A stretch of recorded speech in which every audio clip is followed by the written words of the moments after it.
Welcome to Overcome Words for You. Well, last week on Thursday, I was already thinking about what I would say to you today. Message Day.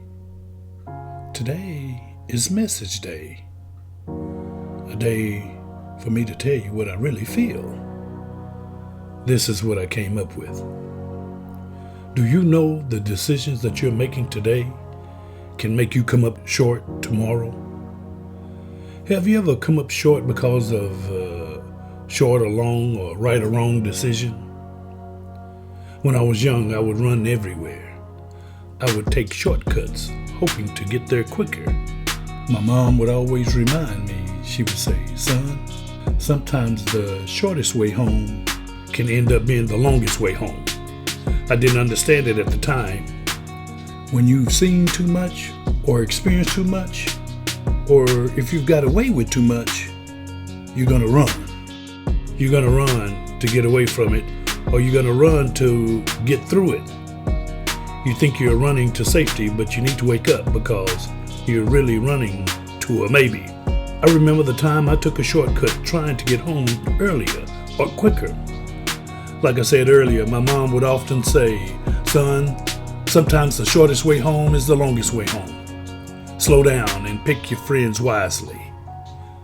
My message for you today is to pick your friends wisely.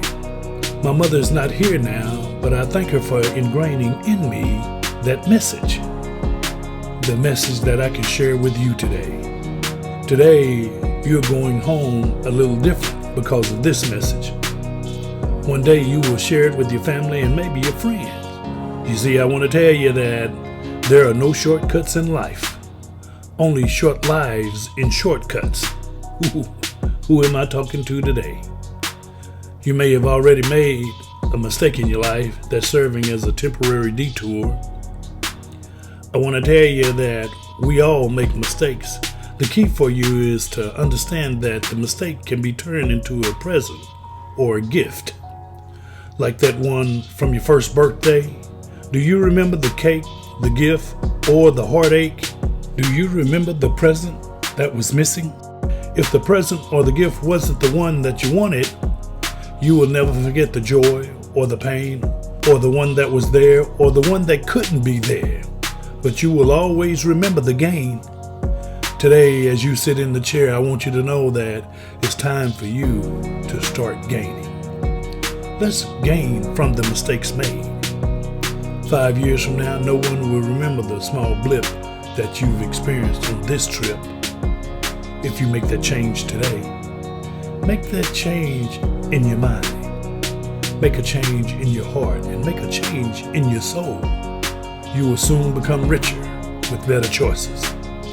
The choices you make become the chances you take, and the chances you take become the choices that you make. Let's talk about definitions. Chance, choice, and luck. Chance is the possibility of something happening. Choice is an act of selecting or making a decision when faced with two or more possibilities. And luck?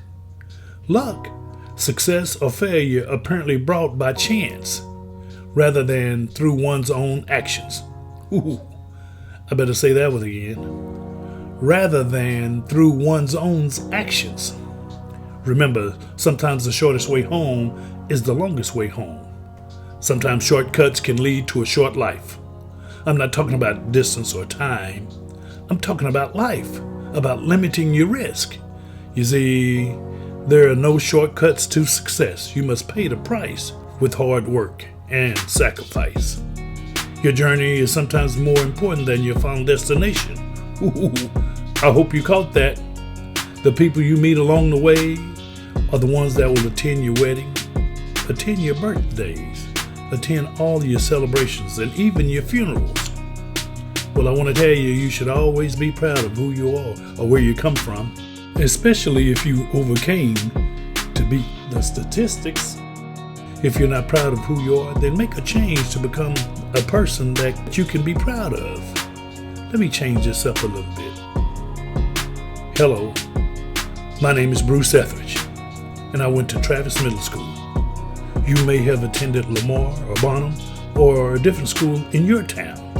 Today, you may be receiving this message from an alternative school because of a mistake.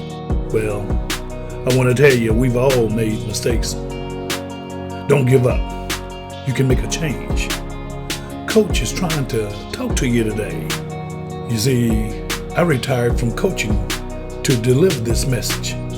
This message is especially and specifically for you.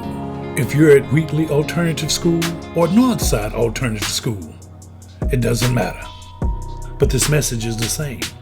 As you're sitting and listening here today, you may be in middle school or high school. Well, when I think back to it, I have great memories of my middle school, really because we were good in everything. We had good coaches that cared. We had great teachers that taught beyond their subject matter because our lives and our future really mattered. I remember the coaches like Coach Oliver, Hines, Coach Dupree, Coach Coleman, Coach Pleasant, and many others to name a few. I know that you're now sitting and reflecting back on some of your favorite coaches or your favorite teachers.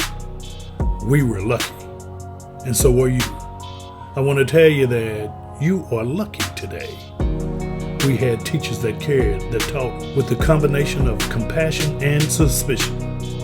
Amen for the suspicion. I'm grateful for that. You see, the teachers cared just enough to get us through. The teachers that you're dealing with today, they care enough to get you through. I hope that you're listening. Not all were perfect, but we learned to adapt. The lessons taught and learned back then helped us to overcome life's unfair bumps and bruises of today.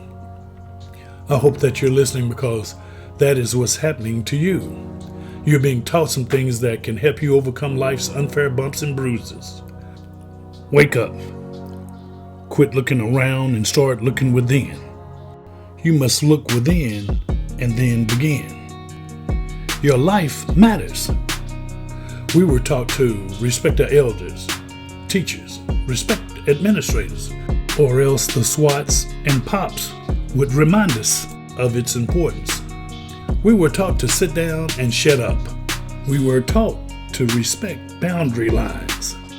We were taught that we must sit down and shut up so that we could learn. And if we didn't want it, sit down so others could get it. In my experience, immaturity does not want to be left behind, so it will attempt to distract and to disrupt. You see, our parents were not perfect, but our parents would not allow pity or a lack of to be engraved as an excuse. Back in the day, our parents supported the teachers, and our teachers alerted the parents. Now, many parents are supporting the immature behavior that can't be contained at home. It's like that old saying, if you can't beat them, then join them. Man, that's a crazy, irresponsible syndrome. I call it, if you can't change them, then give up or give in, and then lose them in confusion. I remember our classmates and friends, we would police ourselves, and we would police one another as not to get into trouble. Our classmates and friends would go to other parents and ask them if they would allow our partners or friends if they could please go to the game, the choir concert, the track meet, the neighborhood house party. It didn't matter the interest. We respected and supported others. We supported the band, choir, Spanish club, ag, and all those animals. We strived to learn in our field of interest. We were not jealous. We were not envious. We were happy. We were happy because we knew that we were being guided on a path to success. We were not picking colors. We wouldn't pick red or blue to fight black, white, or brown. Today, you have cell phones of distractions. Today, you have music without universal moral standards. Today, you have pants without belt loops, locking you into low-paying jobs that respect low-wearing pants. I hope y'all hear me today. Today, your ears are constantly surrounded and being bombarded with noise.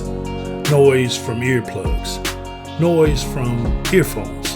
And now your ears are being surrounded with noise from fake politicians and fake news. Well, today is a new day. Today, we will begin to use those cell phones as a resource to improve our life. We will use those cell phones to stay in contact with someone we love. We will use those cell phones to follow or like someone in our life that is real. Someone that knows our insecurities and understands our hopes and dreams. No longer will you be distracted or be a distraction to a few. Today, because of your family and your teachers, you will see a clear picture of you. The music choices and clothing are yours to blast. But later, you'll remember the reckless disrespect for standards and the hearing that will be fading real fast, that will not last. Choices and opportunities are yours to accept or reject. You can be who you be and work at $10 an hour, or you can change and become a better you and triple your salary and increase your financial power. Raise your expectations. Your future children will be grateful. Most of the time, middle school is a period of struggle, and high school will be a period to recover and discover. You have insecurities that you haven't overcome yet. You have fears that you haven't faced yet. You have things changing in your body that you don't quite understand yet. Sometimes we have environmental influences that limit our ability to keep up. You may have things going on at your home that may trouble you and that you're not in position to change. But I want to encourage you today to just hang in there. Hang on and survive. Your life will soon get better. I encourage you to hang in there because you know the end result can help you achieve your greatness. God bless you today. And I'll talk to you later. Overcome. Words for You by Bruce Etheridge.